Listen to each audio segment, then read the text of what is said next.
আসসালামু আলাইকুম দর্শক, ওমর স্টকে সবাইকে স্বাগত জানাচ্ছি।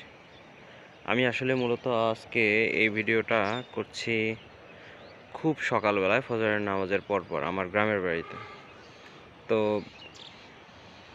আমি আসলে একটু দেখাতে চাচ্ছিলাম যে গ্রামের যে পরিবেশ, এটা আসলে মানে ঠিক সকালটা যে কত সুন্দর। বেশ কুয়াশাও আছে মোটামুটি, বেশ মানে খুব বেশি না। যেহেতু শীত শেষ, এখন বসন্ত, বাট কুয়াশা বেশ।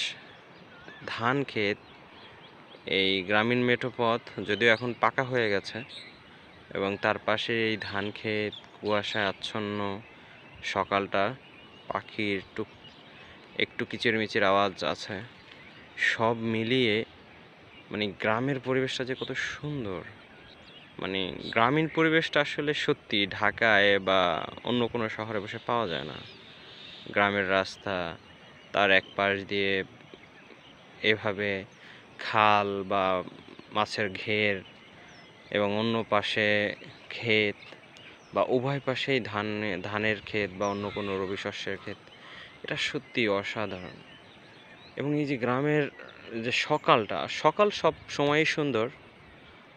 মানে যে কোনো জায়গায় বসেই সকালটা খুব সুন্দর, তবে গ্রামের সকালটা আমার কাছে মনে হয় একটু বেশিই সুন্দর। কারণ এরকম মেঠো পথ, ধান ক্ষেত, আম, খাল বিল নদী নালা একসাথে আসলে তো হয় না।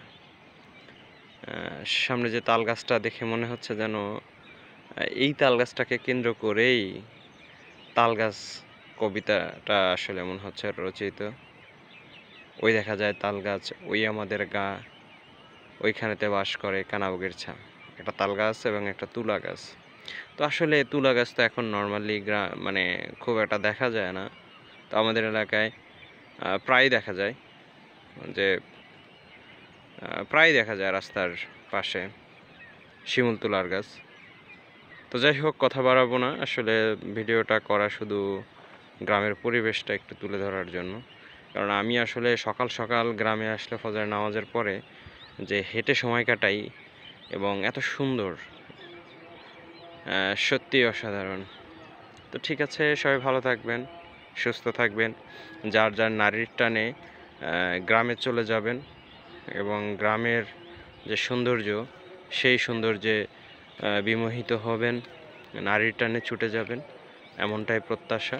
সবাই ভালো থাকুন, সুস্থ থাকুন।